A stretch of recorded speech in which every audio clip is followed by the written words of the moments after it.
Hello everyone. आज हम discuss करेंगे कुछ important questions and programs related to the chapter getting started with C plus plus, subject computer science and class 11th। So first question, explain the two different ways to give comments in C plus plus. Comments होते हैं जो हम लोग programme में लिखते हैं side में, ये एग्जीक्यूट नहीं होता। कंपाइलर जो भी हम लिखते हैं कमेंट्स वो एग्जीक्यूट नहीं करता, वो बस उसको नेगलेक्ट कर देता है। तो इसके लिए हम कमेंट्स लिखते हैं। सो कमेंट्स इंपॉर्टेंट होते हैं ताकि कोई और यूज़र अगर आपका प्रोग्राम देखे तो उसको भी समझ जाए कि आपने क्या प्रोग्राम लिखा है। तो अगर आपने कमेंट्स नहीं लिखा तो भी ठीक है, लेकिन अगर एक्सप्रेस करना है आपका programme in a better way तो कमेंट्स लिखना बहुत ज़रूरी होता है। सो कमेंट्स लिखने के दो तरीके होते हैं सी प्लस प्लस में। एक हम यूज़ कर सकते हैं सिंगल लाइन कमेंट्स और दूसरा multi line comments. Single line comments के लिए हम डबल स्लैश यूज़ करते हैं, डबल स्लैश। सो डबल स्लैश ये डबल स्लैश लिखते हैं और सिर्फ सिंगल लाइन के लिए होता है ये। मतलब आप डबल स्लैश लिखेंगे और एक जो भी आप इसके आगे आपने जो भी लिखा है वो सब कमेंटेड हो जाएगा। ये सिर्फ एक लाइन के लिए होता है। और मल्टी लाइन कमेंट्स में हम स्टार्ट करते हैं एक फॉरवर्ड स्लैश हैट्स स्टार से, और इसके आगे हम जो भी लिखते हैं वो कमेंट के अंदर हो जाता है। सो इसके आगे आपने जो भी लिखा वो कमेंट हो जाएगा और वो एक प्रोग्राम है एक्सिक्यूट नहीं करेगा। और बंद करने के लिए आपको एक और ऐसे स्टार और हैश डालना पड़ेगा। सो सिंगल लाइन कमेंट में अगर आपने एक बार डबल स्लैश डाली तो इसको बंद करने की ज़रूरत नहीं होती। एंड ऑफ लाइन तक आपने जो इसके आगे एंड ऑफ लाइन तक आपने जो भी लिखा है वो सब कमेंट हो जाएगा। वही मल्टी लाइन कमेंट में आपको ये एक एंड वाला स्टेटमेंट डालना पड़ेगा। अगर आपने ये नहीं डाला तो उसके आगे ये स्टार्ट के आगे आपने जो भी लिखा है वो सब कमेंट हो जाएगा। सो इसके लिए आपको किधर तक कमेंट करना है वो हम क्लोजिंग करके डिसाइड करते हैं। Next, differentiate between less than greater than operator. So जो ये लेफ्ट एंड है इसको हम बोलते हैं लेफ़्ट शिफ्ट ऑपरेटर, और ये जो नेक्स्ट है उसको हम राइट शिफ्ट ऑपरेटर बोलते हैं। सो लेफ़्ट शिफ्ट ऑपरेटर क्या करता है, आपने जो भी नंबर दिया है उसका बाइनरी फॉर्म लेगा और बाइनरी फॉर्म के जो भी बिट्स है उसको इसको आपने जो जितने नंबर लिखा है उतने टाइम वो शिफ्ट कर देगा लेफ़्ट की तरफ। सो अगर हम एग्जांपल देखें तो आपको अच्छे से समझेगा। सो अगर मैं एक नंबर ले रहा हूँ 5 जिसका बाइनरी फॉर्म है ये 0 0 0 0 0 1 0 1। सो अगर इसका बाइनरी फॉर्म है और मैंने लिखा है ए लेफ़्ट शिफ्ट ऑपरेटर ऑफ 1, सो जितना मैंने इधर नंबर डाला है उतने बार वो शिफ्ट होगा। सो इस केस में मैंने इधर 1 डाला है तो वो एक बार शिफ्ट होगा। सो एक बार मतलब इन द सेंस एक पोजीशन शिफ्ट होगा। तो देखिए x with an integer y is equal to, so आपने जितना नंबर डाला है उतने बार वो उतने पोजीशंस वो शिफ्ट कर देगा। सो मैंने इधर 1 डाला है तो एक पोजीशन शिफ्ट होगा। इन द सेंस आपका ये वाला नंबर इधर आ जाएगा, ये वाला इधर चला जाएगा, ये वाला इधर, ये वाला इधर, ये वाला इधर, ये वाला इधर, और ये पूरा एग्जिट हो जाएगा। सो इन द सेंस आपका ऐसे हो जाएगा 0 0 0 0 फिर 1 0 1, और इधर एंड में एक ज़ीरो ऐड हो जाएगा। वो लेफ़्ट शिफ्ट का प्रॉपर्टी होता है, जब भी हम लेफ़्ट शिफ्ट करते हैं तो इधर से एक ज़ीरो डालते हैं हम। सो अभी इसका जो डेसिमल इक्वलेंट है वो होता है 10। सो इसके लिए अगर आपने ये ऑपरेटर यूज़ किया तो आपको मिलेगा आंसर 10। सो ये तो लेफ़्ट शिफ्ट के बारे में। वही राइट शिफ्ट का भी सेम प्रिंसिपल है, बस आप राइट की तरफ मतलब आप राइट की तरफ आपने जितने पोजीशंस लिखे उतने पोजीशन शिफ्ट हो जाएंगे। सो वही अगर मैं नंबर लूँ 0 0 0 0 0 1 0 1 और मैं वही ग्रेटर देन 1 डाल रहा हूँ, सो क्या होगा ये एक एक पोजीशन शिफ्ट हो जाएगा। सो 0 0 0 0 0 1 0 और इधर एक ज़ीरो ऐड हो जाएगा, क्योंकि ये पोजीशन से हम इधर शिफ्टिंग करते हैं। लेफ़्ट शिफ्ट में हम राइट मोस्ट पॉइंट से शिफ्टिंग करते हैं और राइट शिफ्ट में हम लेफ़्ट मोस्ट पॉइंट से हम शिफ्टिंग करते हैं। और लेफ़्ट शिफ्ट में हम राइट मोस्ट पॉइंट पे एक ज़ीरो ऐड करते हैं, राइट शिफ्ट में हम लेफ़्ट मोस्ट पॉइंट पे एक ज़ीरो ऐड करते हैं। सो ये अगर आप इसका डेसिमल इक्विवेलेंट लेंगे तो ये आता है 2। सो ये होता है राइट शिफ्ट के बारे में। सो ये हमको बहुत यूज़फुल है अगर हमको कुछ शिफ्टिंग्स करने हैं पोजीशंस में, तो ये हम ऑपरेटर्स यूज़ कर सकते हैं। जनरली ये ज़्यादा यूज़ नहीं होते। Next, every C++ program must have a main y. So main function is the entry point of a C++ program. So आप जो भी कोड्स लिखते हैं हम कभी भी मेन प्रोग्राम के अंदर ही लिखते हैं। सो कंट्रोलर जब भी एग्जीक्यूशन चालू करता है वो सबसे पहले ढूंढता है कि आपका मेन फंक्शन किधर है। मेन फंक्शन के अंदर जो भी रहेगा वो एग्जीक्यूट करता है वो। अगर आपने मेन फंक्शन नहीं लिखा तो कंपाइलर को समझेगा नहीं कि उसको क्या एग्जीक्यूट करने का है। सो इसके लिए मेन फंक्शन आपका डिसाइड करेगा कि स्टार्ट पॉइंट और एंड पॉइंट। अगर आप ट्राई कर सकते हैं, आप प्रोग्राम एक बार लिख के दीजिए बिना मेन फंक्शन के, और आप पूरा कोड लिख लीजिए, तो आपको इतने एरर्स दिखेंगे कि आप समझ नहीं पाएंगे कि आप, क्योंकि वो मेन डिसाइड करते हैं आपका कंपाइलर को क्या एग्जीक्यूट करना है। तो इसके लिए मेन बहुत इंपॉर्टेंट है।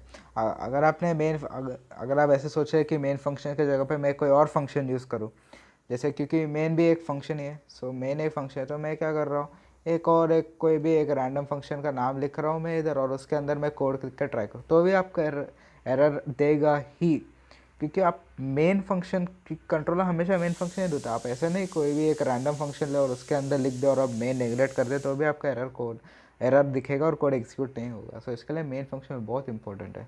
आपका पूरा कोड उसी में होता है और कंपाइलर वही एग्जीक्यूट करता है, कोई भी फंक्शंस के अंदर वो एग्जीक्यूट नहीं करता without a main function. Next, what is the output of the following code, इस टाइप के क्वेश्चंस आपको आएंगे। सो ये इसके बहुत सारे वैराइटीज़ है। सो जो भी आप बुक देख रहे हो उसमें से देखिए ऐसे एग्जांपल्स। सो फर्स्ट अगर हम देखें, सो सी आउट हैश एक डाला है, फिर स्लैश एन फॉरवर्ड, ये slash n in the sense आप बोल रहे हैं कि नेक्स्ट लाइन पे जाना है। सो उसके आगे के जो भी नेक्स्ट लाइन पे प्रिंट करना है, फिर डबल स्टार, फिर एक नेक्स्ट लाइन डाला है, फिर 3 हैश डाला है नेक्स्ट लाइन, फिर 4 हैश डाला है। सो एकदम सिंपल है। सो फर्स्ट वाले के इसके लिए ये एक आ जाएगा, फिर सेकंड वाले इसके सॉरी फिर सेकंड वाले के लिए ये, थर्ड वाले के लिए, फोर्थ वाले, एकदम सिंपल है।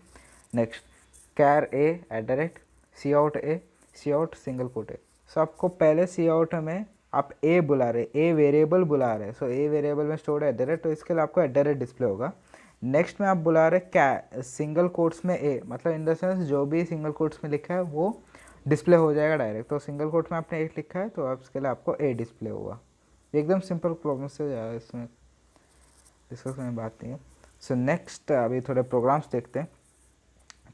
प्रोग्राम है आपको check if year is leap year और नॉट। सो आपको एक प्रोग्राम बनाना है जो चेक करे कि जो भी आपने ईयर डाला है वो लीप ईयर है कि नहीं।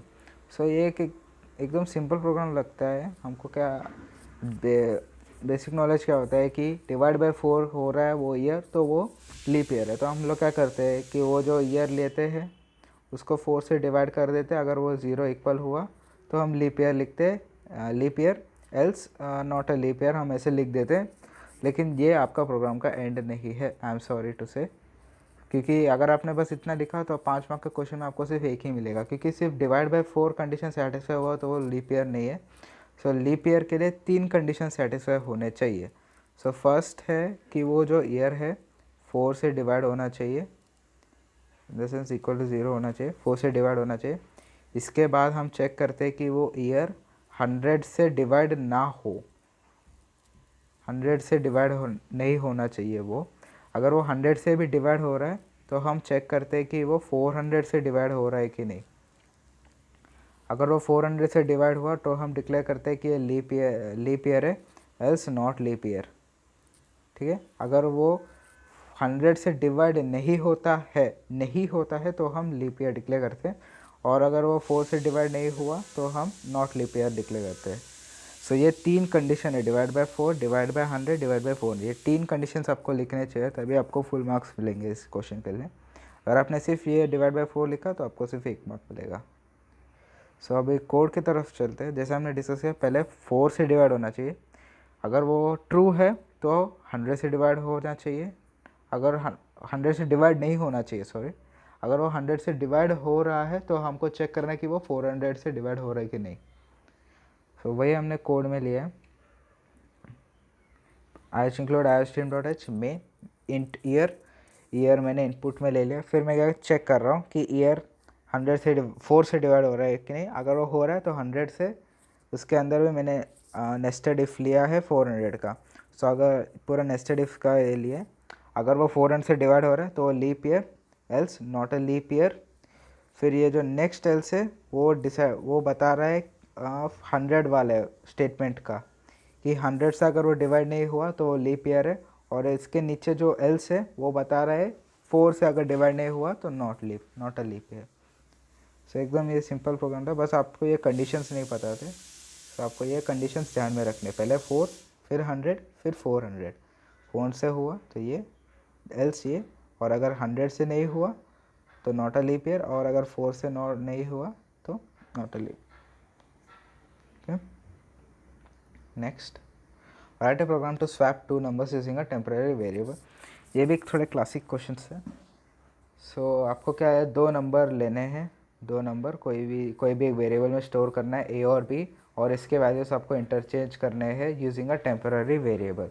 सो इसका एल्गोरिथम कैसे होता है, आप एक टेम्पररी वेरिएबल टेम्प, आपने इधर ए ले लिया बी ले लिया। सो इसमें एक साइकिल प्रोग्रेस में हम चलते हैं। तो हम क्या कर रहे हैं, ए का वैल्यू दे देते हैं टेम्प में, ठीक है, फिर बी का वैल्यू हम असाइन करते हैं ए को, और जो टेम्प का वैल्यू असाइन हुआ था ए से वो हम दे देंगे बी को। सो अगर आप देखें तो साइकिल में चला जाएगा और आपका वैल्यू इंटरचेंज हो जाएगा। वही हमने कोड में लिया है। तो अगर आप कोड देखें तो ए मैंने 5 लिया है, बी मैंने 10 लिया। बिफोर स्वैपिंग अगर मैं डिस्प्ले करूँ सो मुझे ए आएगा इधर 5 और बी आएगा मुझे 10 before swapping.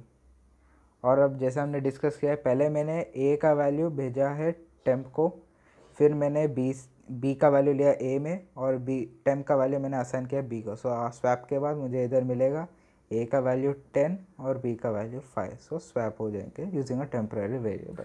Without temporary variable भी कर सकते हैं, लेकिन टेम्पररी वेरिएबल का कॉन्सेप्ट अच्छा बनता है, इसके लिए हमने ऐसे ट्राई किया।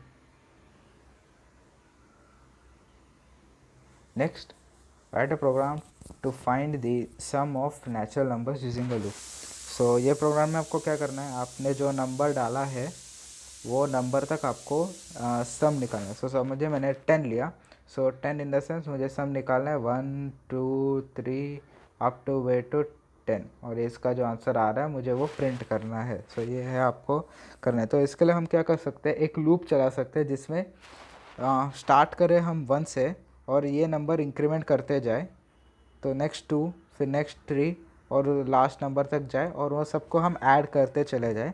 सो ऐसे हमको सम मिल जाएगा। सो अगर लूप में देखें इन 10, और सम मैंने पहले 0 लिया है। 0 इसके लिए लिया ताकि मुझे मैं इधर एडिशन करते जाऊँ, तो 0 से मैं एडिशन स्टार्ट करूँ। एंटर द नंबर, सो मैंने वो नंबर लिया। अभी फॉर लूप देखिए, मैं स्टार्ट कर रहा हूँ 1 से, क्योंकि नेचुरल नंबर्स बोला है। सो नेचुरल नंबर स्टार्ट होंगे 1 से, 1 2 3 और जाएंगे 10 तक। सो 1 से चालू किए and less than equal to 10, so आपका जो फाइनल नंबर है उधर तक जाएगा और इंक्रीमेंट कर रहा है। सो 1 के बाद फिर 2 फिर 3। सो अब मैं क्या कर रहा हूँ, sum plus equal to i. ये फंक्शन क्या करता है, sum plus equal to i मतलब sum equal to sum plus i. So क्या होगा, अभी पहला आपका वैल्यू सम का वैल्यू था 0 और आई का वैल्यू है अब 1। सो अभी सम में स्टोर हो जाएगा वैल्यू 1, ठीक है। नेक्स्ट लूप जब आएगा तो आपका आई का वैल्यू हो जाएगा 2 और सम ऐड हो जाएगा 1 प्लस 2 3, ऐसे ही चलना है। 3 स्टोर होगा, फिर नेक्स्ट लूप में आई का वैल्यू हो जाएगा 3, तो आपका सम के साथ ऐड होगा 3। सो ऐसे आपका सीक्वेंस बनता जाएगा जो हमको चाहिए था, और वो जो फाइनल आंसर है वो सम में स्टोर हो जाएगा और हम वो सम डिस्प्ले कर रहे हैं, रिटर्न 0 एंड। सो ये होता है एडिशन ऑफ नेचुरल नंबर्स।